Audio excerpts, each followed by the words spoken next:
Did you know that there's been over 10,000 reported sightings of Bigfoot here in North America? In the PNW, Bigfoot is such a part of our regional identity. We see him all over signs, sweaters, shirts, mugs, stickers. I think that he probably accounts for maybe a third of every wood carving out there that you see while you're on a drive through the woods. He is super, super popular. So according to the Bigfoot Field Research Organization, also known as BFRO, which is a very real acronym that I will probably use more than once throughout this speech. California, Oregon, and Washington are the top 3 states for Bigfoot sightings here in North America. I grew up in and around all 3 of those states, and so I have grown up seeing Bigfoot everywhere. We see him all over, all the places I've kind of shown you here. So I have always thought that he's kind of interesting and neat how ingrained he is in the culture in some of those states in the PNW.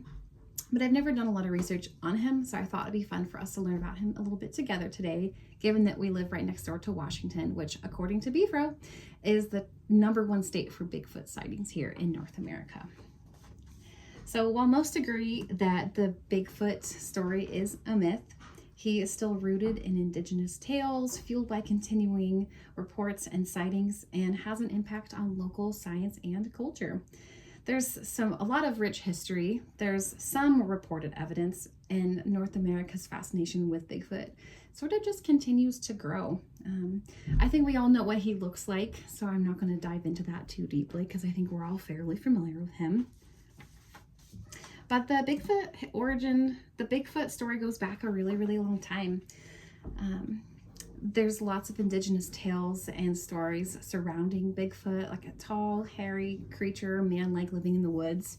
According to the Arizona State Museum, a PNW tradition in indigenous culture talks about this large, hairy, sort of ape-like, man-like creature living in the woods. They called him Sonoqua, and many researchers and Bigfoot enthusiasts believe that this could be the origin of the Bigfoot legend. But it wasn't until the 1950s when logger Jerry Crew discovered a large footprint at his worksite in Northern California.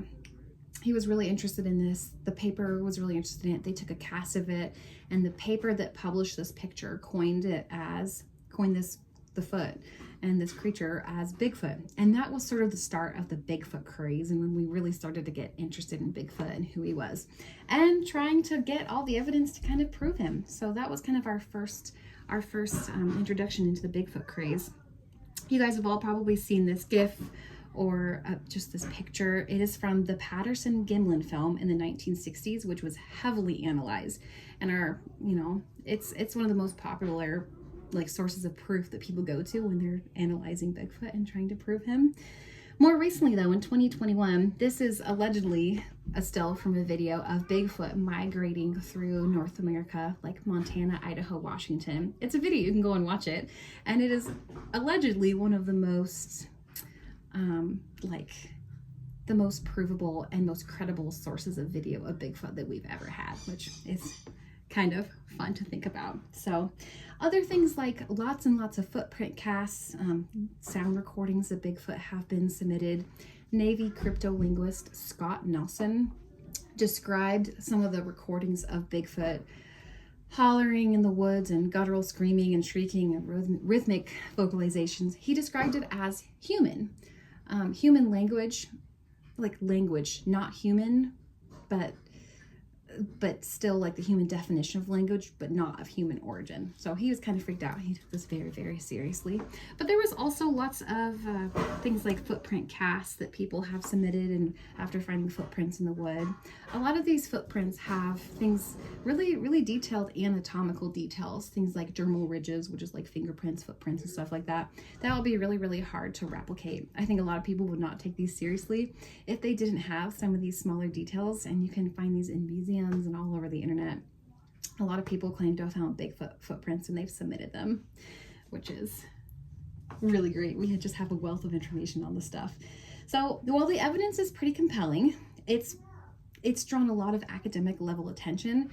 We still can't really prove Bigfoot. It is still pretty hard to prove Bigfoot. But despite that, Bigfoot still seems to capture the attention of all of us living here in the Pacific Northwest, and we still see him all over everywhere when we're living in woodsy places like we do right now. We see him in TV, movies, all over those sorts of things. This is a movie that I grew up watching called Harry and the Hendersons, which sort of centers around Bigfoot as a lovable member of the family that they found in the forest and sort of just adopted.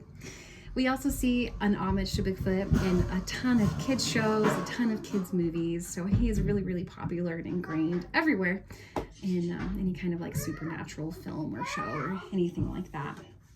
So other things in pop culture, things like the brand Jack Link's made an advertisement using Sasquatch for their beef links. So like Sasquatch has really become, Bigfoot is like a legend at this point. He is such a cultural icon. It's just such a hoot. I love it.